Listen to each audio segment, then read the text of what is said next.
Opa, opa, opa, no ar com mais um vídeo para o nosso canal TLD, informações de quem está lá dentro. Hoje um vídeo mais do que especial, temos um convidado para bater um papo com a gente a respeito do Palmeiras. Comigo, nessa edição aqui deste vídeo, Thiago Ferri, meu parceiro, vai dar o boa noite e também já fazer as honras da casa e apresentar o nosso convidado. Fala, Ferri, tudo bem?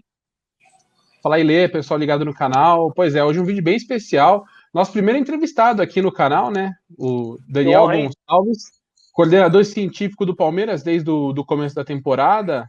Já havia trabalhado no Vasco, até fez parte da comissão técnica ali com o Vanderlei Luxemburgo no Vasco.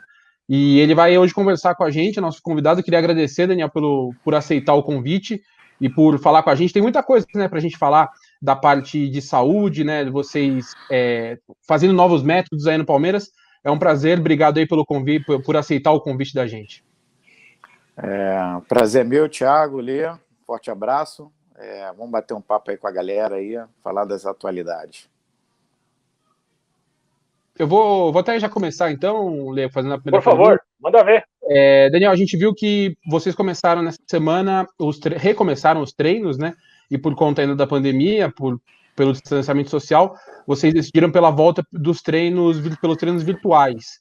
O Palmeiras até divulgou alguns vídeos mostrando como é que funciona isso, mas tentando trazer um pouquinho mais de detalhe, o que vocês planejaram, principalmente para essa semana, né? Que por enquanto é a semana que a gente sabe exatamente que vão ser os treinos pela parte da manhã até sábado dessa forma virtual.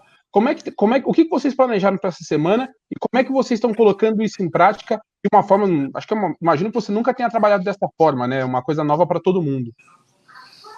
Bom, Thiago, é realmente totalmente inusitado, até pelo período prolongado sem treinamento no campo. A gente está habituado a um período de férias de 30 dias e ainda assim os atletas atualmente são bastante conscientes, eles se exercitam, normalmente em ambientes externos. E dessa vez, mesmo com as férias forçadas devido à pandemia, nem todos os atletas tinham a disponibilidade de espaço físico para fazer atividades mais amplas, mais prolongadas, duradouras, num piso também mais adequado, ou de grama, ou num piso mais macio, próximo à grama. E isso também se mantém, porque há uma necessidade de confinamento, de isolamento social. Alguns foram para a cidade do interior, outros residem em casa, mas a gente sabe também que na região metropolitana de São Paulo a disponibilidade de espaço físico não é tão grande e alguns estão confinados em apartamento. Então a gente tem essa preocupação de adaptar o treinamento de acordo com a disponibilidade física de cada atleta, né? E o período de treinamento agora, após as férias, é justamente fazer um período preparatório de recondicionamento para quando voltemos a trabalhar justamente no campo, a gente consiga levar vantagem nisso, tá minimamente condicionado para poder ter treinamentos mais intensos voltados aí para a prática competitiva. Ô Daniel, até em cima dessa questão, né, cada atleta possui uma residência, muitos moram em apartamento, como você mesmo disse, vai haver um desequilíbrio de acordo com as atividades? Tem gente que tem um campo que possa treinar, de repente, com gramado natural, outros em apartamento não é possível. Tem como você balancear, juntamente com os preparadores físicos, essa questão de as atividades serem mais ou menos as mesmas, contando com espaço físico diferente dos jogadores? Excelente pergunta, Lê. A gente trabalha no treinamento desportivo, que é hoje considerado uma ciência, né, com alguns princípios. O primeiro princípio é a individualidade biológica. O segundo é a especificidade. A maior especificidade possível é o jogo de futebol, interações coletivas nos ambientes e no piso onde os atletas jogarão.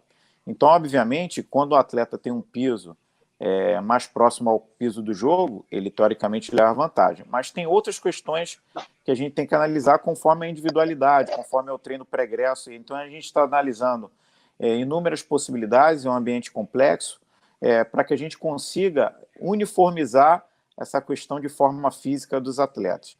E aí sim, quando voltemos a trabalhar na academia de futebol, a gente consiga ainda ter um outro pico, sabendo que a homogeneização dessa forma física, ela nem sempre é possível, porque existem diversos fatores que diferem as formas dos atletas, mas a gente acredita que em relação a outras equipes, a gente consiga trazer uma forma física competitiva bem adequada no retorno.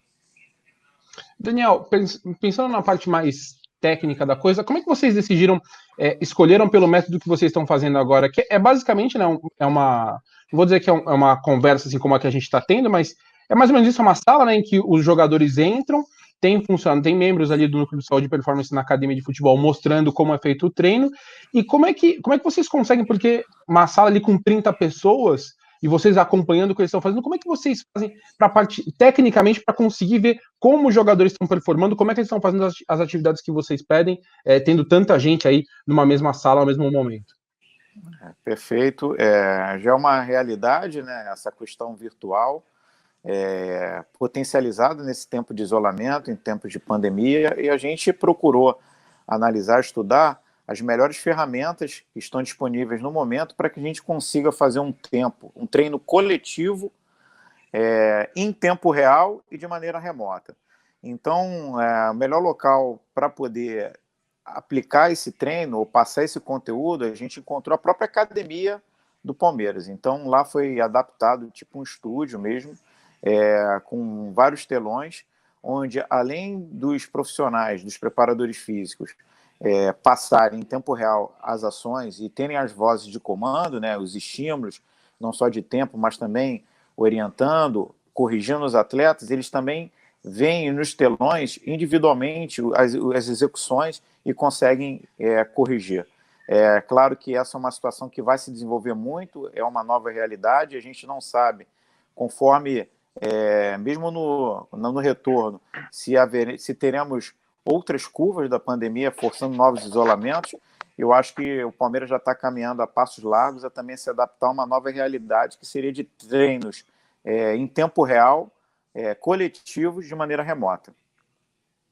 Ô, Daniel, e como é que funcionou para vocês aí, né? Toda volta de férias, os jogadores passam por exames, né? Para você ver ali como é que foram nas férias, pensando que eles tiveram férias há pouco tempo, né? Eu acho que é uma situação tão diferente para todo mundo, porque o atleta, ele nem atingiu, né, o máximo dele na temporada, ainda justamente pelo pouco tempo de futebol que a gente teve antes dessa paralisação.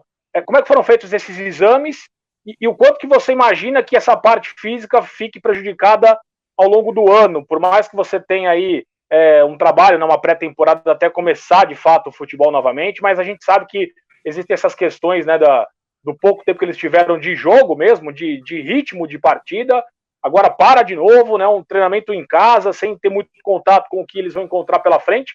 Como é que você dá para imaginar um cenário físico daqui para frente, daqui até o final do ano? É uma situação totalmente adaptada, como você bem falou. O período de férias agora foi muito próximo do período de férias de final de ano, e os atletas eles estavam se encaminhando para uma forma física ideal quando teve uma nova paralisação e, consequentemente, a perda inevitável de condicionamento, a perda de força, a perda da estrutura física dos atletas, né? E, de acordo com a orientação institucional, de acordo com a posição do nosso presidente, o Maurício Gagliotti, a primeira preocupação é com a segurança dos nossos atletas e de seus familiares. Saúde em primeiro momento. Segundo, Palmeiras, como instituição centenária e com alta representatividade no cenário brasileiro, ela tem que zelar também pela saúde pública, pela saúde coletiva. Então, dá o bom exemplo do isolamento social. Em terceiro lugar, e sim, nós somos uma entidade de prática esportiva, competitiva, extremamente vitoriosa, e no momento do regresso temos que pensar em conquistar vitórias e títulos. Mas nesse momento os atletas eles tiveram um assessoramento à distância e presencial em alguma eventualidade. Esses atletas não fizeram as avaliações físicas conforme são habituais no momento de retorno das férias, até porque eles não se apresentaram no clube ainda. Aqueles que tiveram a necessidade foram assistidos pelos nossos médicos, a parte nutricional em tempo real constantemente, a fisioterapia da mesma maneira, como a preparação física agora de maneira mais efetiva. No momento do retorno, as primeiras providências serão os testes para a realização da Covid, né, para ver aqueles que estão positivados, negativados ou teoricamente imunizados. Isso acontecerá 3, 4 ou 5 dias antes do regresso estabelecido, isso definido pelas autoridades públicas, em conjunto com os clubes e também com a Federação Paulista de Futebol. Quando eles se apresentarem efetivamente no CT, os treinamentos ainda serão de maneiras adaptadas, conforme os protocolos que têm sido apresentados. O Palmeiras já realizou o seu, tem protocolos de diversas nações, aí, federações internacionais, como da Alemanha, Portugal e Espanha, de regresso. No Brasil também está sendo elaborado. Esse treinamento vai ser feito em ambiente externo, outdoor. Não vai ser possível, então, toda aquela bateria de avaliações em ambientes fechados. E aí sim a gente vai fazer avaliações de componente cardiorrespiratório no campo, avaliação da composição corporal, mantendo o distanciamento e com os profissionais devidamente paramentados, né, com os equipamentos de proteção individual. Quando aí sim a gente passar para os últimos momentos, que for permitido, e a gente certificar que existe segurança sanitária para utilizar ambientes fechados, aí sim esses atletas vão fazer os testes mais específicos dentro da academia. Mas será uma situação totalmente nova, totalmente adaptável, mas estamos preparados também para esse desafio. Perfeito. Até quando você fala nessa bateria, nesses exames, a gente está acostumado quando começa a temporada a ver aquelas imagens, né, jogadores ali na esteira, com várias máquinas ali, fazendo toda aquela avaliação, aquela checagem de começo de temporada. Isso seria uma coisa, talvez seria feita, talvez, aqui, por exemplo, no campo, ali no gramado da academia de futebol, não seria. Isso seria uma mudança já de protocolo quando tiver o retorno, né? Sem dúvida. As situações a gente vai, conforme falei anteriormente, a gente vai zelar pela segurança sanitária, pela saúde dos nossos jogadores, consequentemente com os familiares também, e também do bom exemplo que a gente tem que dar para a sociedade. Então, faremos os protocolos da maneira mais adequada e que as pessoas possam ver que aquilo ali é o que deve ser reproduzido na sociedade de maneira geral. E os treinamentos, a gente tem uma equipe muito qualificada, com profissionais experientes e também desenvolvidos em termos de estudos, e a gente vai fazer as adaptações necessárias. Conforme você bem falou, o teste que a gente poderia fazer cardiorrespiratório, como foi feito na pré-temporada, de esteira, de ergospirometria, a gente vai fazer no campo. O monitoramento da frequência cardíaca, que seria através do eletrocardiograma, a gente vai fazer de maneira adaptada, através do frequencímetro. Claro que a gente não vai ter os mesmos valores, mas o mais importante é, no momento de regresso, a gente voltar, dar essa sinalização para a sociedade de um novo normal e com segurança. E aí, assim, a gente vai procurando, comparativamente com as outras equipes que a gente terá competições, aí sim ter um nível competitivo ótimo para fazer aquilo que o torcedor do Palmeiras sempre espera, que é a conquista de jogos e títulos.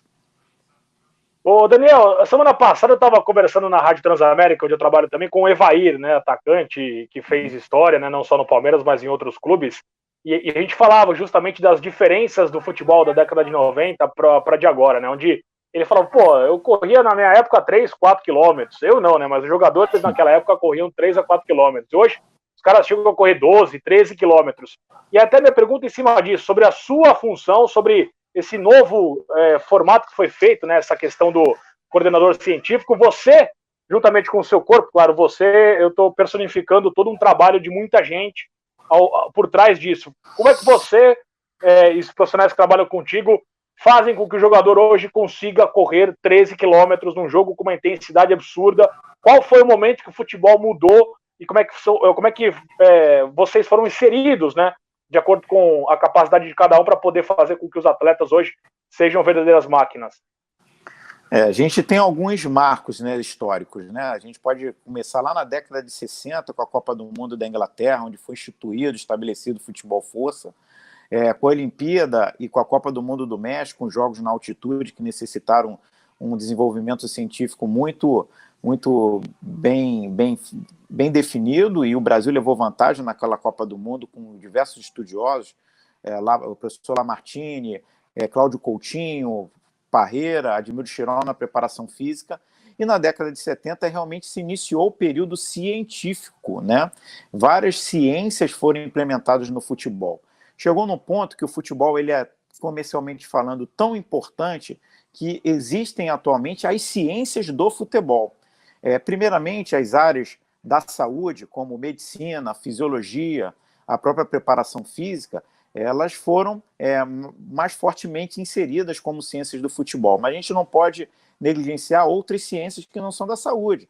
por exemplo, as ciências matemáticas, como a estatística, hoje a análise de desempenho, a análise de mercado, que hoje você tem diversos programas estatísticos para poder avaliar o jogador, as ciências sociais nas inter-relações, e o futebol é o jogo com o maior número de atletas em campo, com o maior número de interações, só perdendo com o rugby, e com uma paixão absurda. Então, o futebol ele foi obrigado a desenvolver modelos científicos para desenvolver atletas, não só para aumentar a competitividade, mas também para diminuir lesão, porque um atleta parado é um custo enorme para o clube.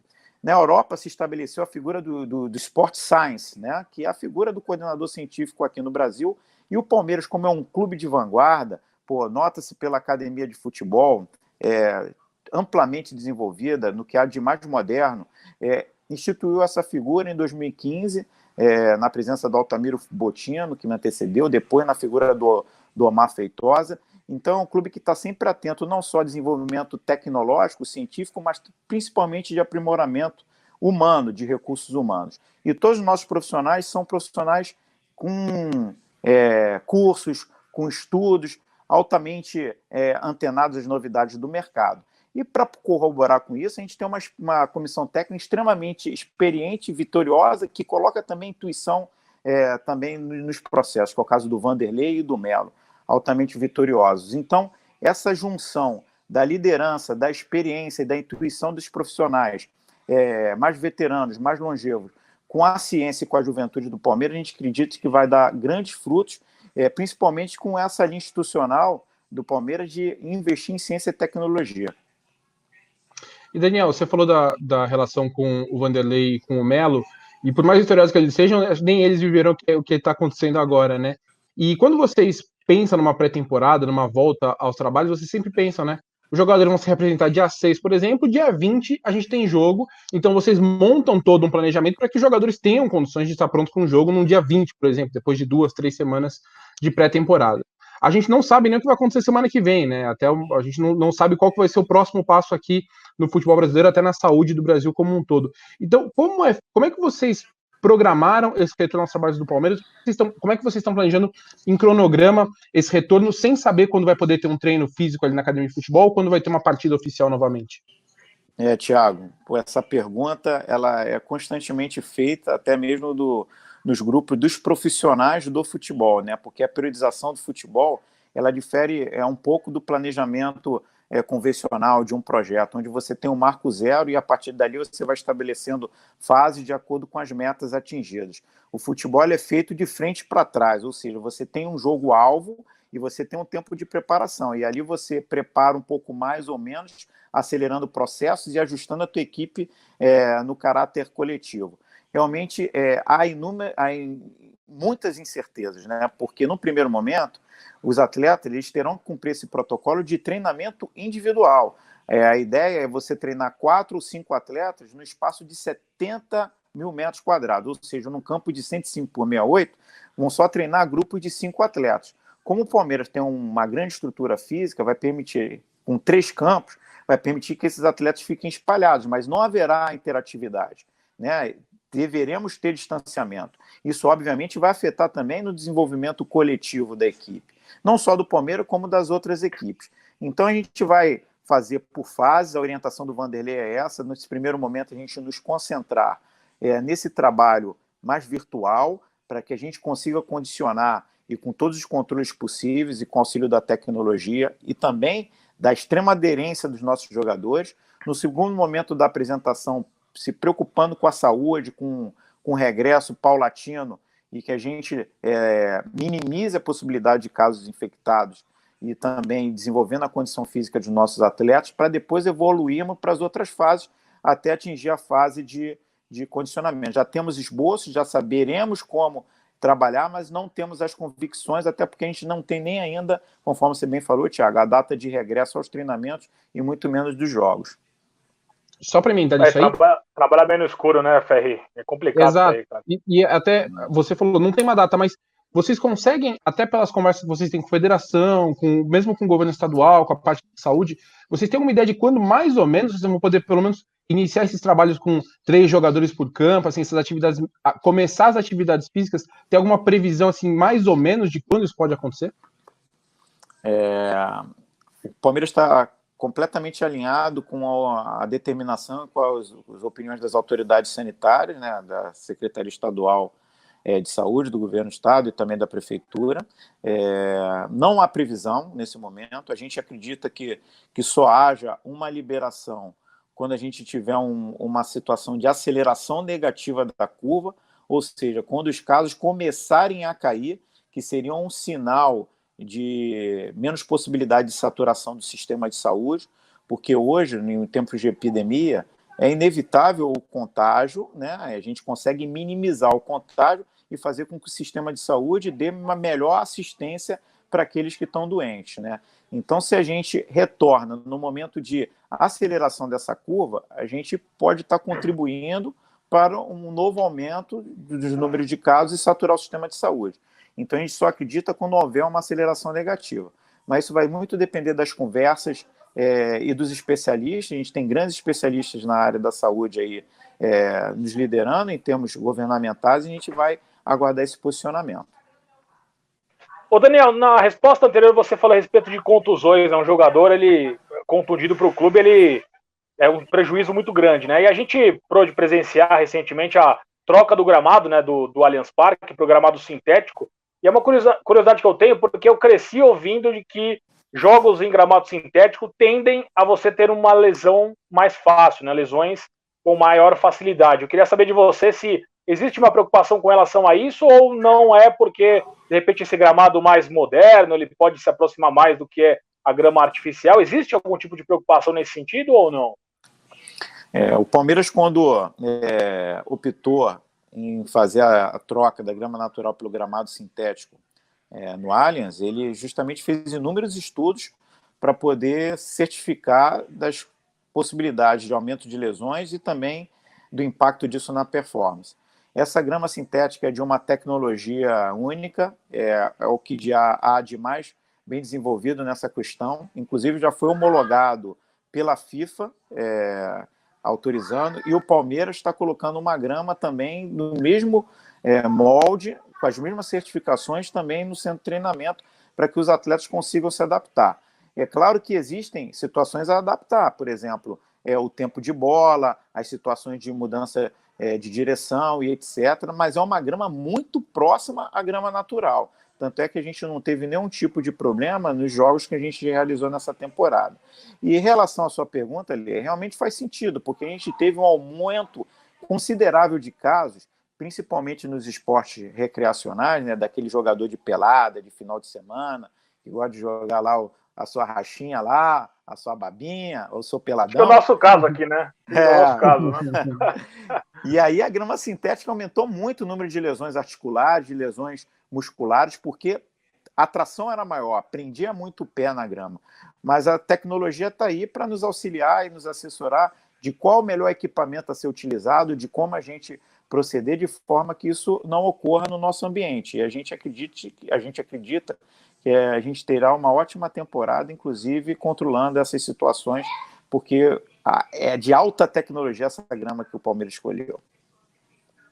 Nessa dúvida aí, falando sobre jogadores que se machucam e tal, por ter tanto tempo, já são quase 2 meses, né, sem jogos, até, se eu não me engano, o único jogador que estava machucado naquele momento era o Luan Silva, se eu não me engano, você até me corrija depois, Daniel.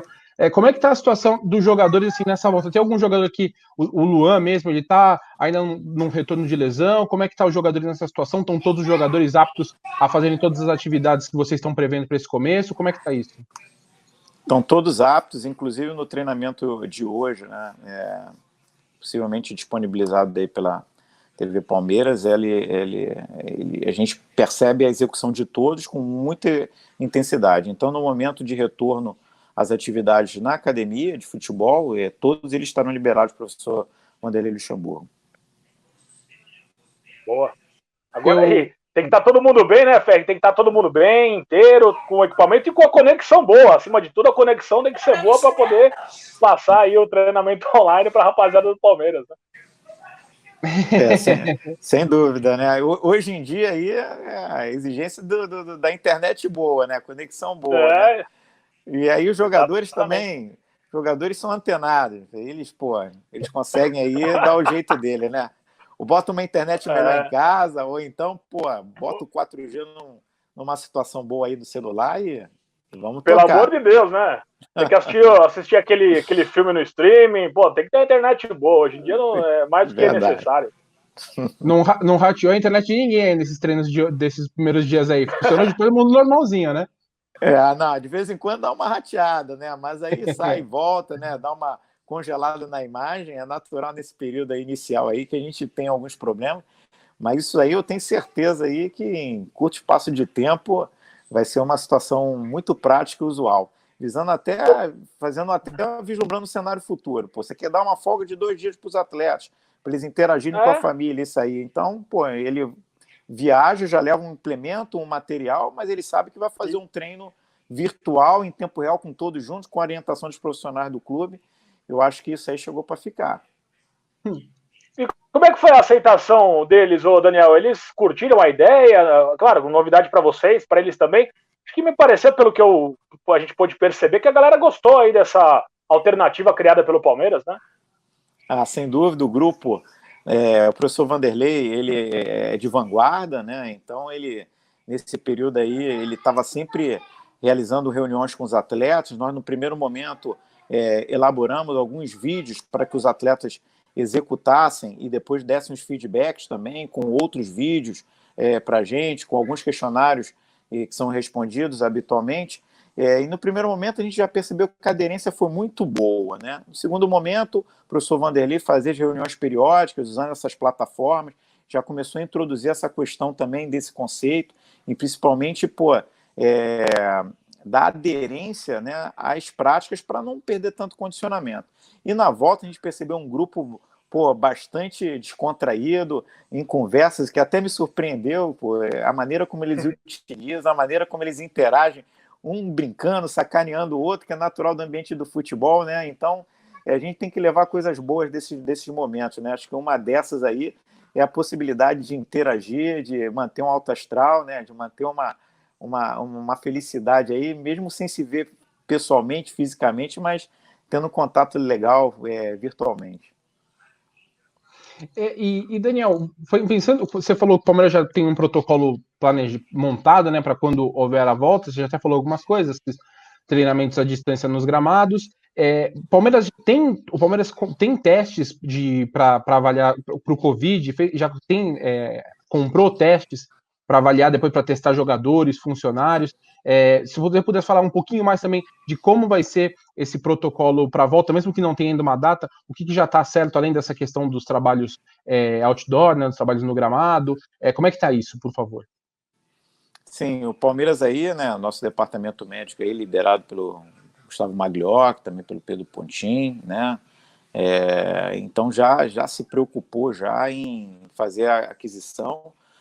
Os testes estão chegando, estão em processo aí, porque a gente sabe que a demanda é bastante alta, são os testes que vêm do exterior, então já está em processo de aquisição e de chegada, né? Então a gente vai ter aí testes diversos, de maior confiabilidade, testes também rápidos, para a gente poder mapear os nossos atletas e minimizar essa possibilidade de contágio, ter o máximo de segurança possível. Olha, meu amigo Thiago Ferri, meu estoque de perguntas, excelente entrevista com o Daniel Gonçalves, ele é que é o coordenador científico do Palmeiras, esclarecendo todos os assuntos importantes pra gente aí. Bem legal a entrevista, hein, Ferri? Sim, sim. Eu tenho uma última dúvida, e aí é uma dúvida sobre o futuro do futebol. Se você acha, Daniel, que a gente vai, até o fim do ano, ter jogos com torcida aqui no Brasil, você acha que é possível? Ou pelo que você tem acompanhado, até pela evolução do corona no Brasil, por tudo que está acontecendo, você acha que a gente vai conseguir ter jogos mais próximos do normal até o fim desse ano, ou em algum momento até nesse segundo semestre? A gente consegue ter até uma vantagem em termos de planejamento, porque a gente está num período ainda mais tardio, mais atrasado da epidemia no Brasil em relação ao hemisfério norte, que tem ligas muito bem desenvolvidas, né, como a liga inglesa, francesa, alemã, espanhola, né, e também organizada como a portuguesa. E a gente também vai poder saber como é que está se comportando a sociedade, principalmente na Ásia, né? A China está retomando, Eu vi hoje uma matéria também sobre o beisebol na Coreia, né? Eu, particularmente, se nada acontecer de novo, e se a gente se tratar aqui de ciência, né, dificilmente a gente vai ter, no curto prazo, um medicamento e vacina muito menos, né? Então, a gente terá um novo normal pelos próximos meses. E situações de aglomeração, não somente jogos de futebol, mas outros tipos, né, de eventos, de aglomeração, elas terão que ser revistas e adaptadas. Eu, particularmente, não acredito em jogos com portões abertos nesse ano. Não acredito. Bom, e isso vai gerar uma nova realidade, né? Porque a gente sabe da importância da torcida nas interações, né? No impacto que isso gera no jogo. Então, equipes de futebol que têm um papel muito importante como mandante, que a sua torcida é muito vibrante, que empurra o seu time, possivelmente essas equipes perderão um pouco esses aspectos, né? Por outro lado, equipes emocionalmente mais frias também, que conseguem performar sem tanta essa interferência externa, vai também impactar pouco. Então a gente tem outros trabalhos também, que é essa adaptação mais mental, né, em virtude da não presença de público. O que dá para a gente imaginar é que o Brasil não vai ser o primeiro país a voltar com o futebol, né? Até pelo que o Daniel falou agora, o Brasil não tem. A gente está ainda caminhando em relação ao que aconteceu no hemisfério norte. Então é bom a gente acompanhar a primeira volta das principais ligas citadas para depois a gente pegar um pouco do exemplo. Não adianta a CBF fazer pressão e querer já botar os caras em campo com o mesmo número de jogos, com o calendário estreito, que o jogador não vai conseguir fazer 70 partidas nesse ano. Não tem como, né? A gente vai ter que ter uma diminuição, vai ter que ter um calendário adaptado. E é mais ou menos isso, né, Daniel? Não tem como o atleta eles quererem que o número de partidas que seria feito no ano seja o mesmo, né? Porque o calendário é enxuto e, naturalmente, o jogador com essa preparação física ainda que difícil pelo tempo que ficaram parados, pré-temporada, não tem como os caras fazerem 70 jogos no ano, né? A proposta é invadir um pouco no ano de 2021, né, de forma que se mantenha o número de datas e de jogos, atendendo as relações comerciais já existentes. Particularmente, a minha posição e também a posição da instituição Palmeiras, a gente está adaptado àquilo que foi decidido. Eu acho que, num tempos desses, assim, de tanta gravidade, impactos não só de saúde, mas também socioeconômicos, né? Então, caso retornemos às práticas de futebol regularmente, a gente tem que agradecer e a gente vai se adaptar a um novo cenário, mesmo que isso provoque uma diminuição de performance, aumente de suscetibilidade de lesão. A gente quer retornar, dar o prazer ao nosso torcedor, ao consumidor do futebol, é claro que com saúde, sem poder aumentar as situações de contágio. E aí, se houver possibilidade de adaptação, com o aumento do número de substituições, manter essa distância mínima em termos de horário dos jogos, de 66 a 72 horas, seria ótimo. Mas, se porventura tiver necessidade de diminuir isso, a gente com certeza também estará preparado para que a gente performe e também adapte a essas condições. Show. Aí, Ferri, tá vendo? A gente vai na academia. Se der certo esse trabalho do Palmeiras aí, vamos fazer nossas videoconferências, todo mundo trabalhando em casa, a gente vai... Vou cobrar dessa rapaziada aqui, viu, Daniel? Vou cobrar que os caras façam exercício aqui, eu vou tomar conta dessa rapaziada aí, o cara que tem preguiça de ir na academia. Minha internet é ruim, não abre vídeo quando eu até tento, mas não tem, o vídeo não abre aqui. Tá certo, mais alguma, Ferri, podemos fechar com o Daniel? Não, eu queria agradecer muito o Daniel por ter aceitado o convite, por conversar bastante com a gente. E, Daniel, eu queria, aí, como uma pessoa da área da saúde, a gente vê essa questão do isolamento, muita gente com dificuldades, é muito complicado realmente ficar em isolamento num momento como esse. Eu queria que você falasse para quem está assistindo a gente, como um profissional da saúde, sobre como conseguir manter, né, a sanidade no isolamento e a importância do isolamento para quem estiver acompanhando a gente. Obrigado de verdade por ter aceitado o convite. Eu agradeço, Thiago, Lê, é um prazer aí estar falando com vocês aí, para o nosso público. Olha, são tempos difíceis mesmo, né? Porque o confinamento gera uma alteração do estado mental e muitas das vezes a gente, teoricamente, procuraria uma assistência médica e a gente acaba não procurando com o medo de infecção nos hospitais, que hoje são focos realmente de contágio da doença. Então, isso faz com que as pessoas até fiquem na dúvida se possuem ainda uma condição de saúde adequada, né? Eu acho que o primeiro momento é manter um pensamento positivo, um astral elevado, tirar situações positivas disso, né? O convívio com a família, aqueles que podem, né? Aqueles que estão isolados mesmo, que estão solitariamente isolados, procurar através dessas novas ferramentas um contato, conversar com os amigos, uma palavra de apoio. Importante é se exercitar, mesmo que não tenha muito espaço físico. É importante não ficar parado, né? Para poder manter-se aí o sistema imunológico de maneira adequada, através de outras situações, como o sistema muscular, etc. Se alimentar bem, para também deixar o sistema imunológico também bem elevado. E também, se possível, naquele solzinho que faz ali na janela, vai para a varanda, coloca ali. Hoje eu tenho vitamina visto D. Diversas pessoas, vitamina D, diversas pessoas, que habitualmente a gente não viria, pegando o solzinho na varanda, com aquela sunguinha, ou tô de biquíni na varanda, é bacana, são novos hábitos, né? Alguns se exercitando, que seria teoricamente um mico, né, entre aspas, que as pessoas estão fazendo. Então, se adaptar a um novo normal e saber que isso vai passar, que a capacidade do ser humano de se adaptar a essas situações é tamanha. A gente também não vai viver num período crítico eternamente, e também torcer também para que a ciência nos ajude quanto antes para que a gente tenha a solução definitiva para essa doença. Logo, logo todo mundo de volta ao trabalho, no local físico mesmo, para poder ter aí um ano de bastante alegria ainda. Daniel, obrigado mais uma vez pela sua participação, pela entrevista, pelos esclarecimentos, e parabéns aí pela iniciativa, e transmita a todos os Palmeiras nosso abraço, mesmo que de longe, né? Mas logo, logo a gente vai estar junto lá no CT. Valeu, obrigado, viu, Daniel? Valeu, Lê. Valeu, Thiago. Forte abraço aí. Valeu, Daniel. Valeu.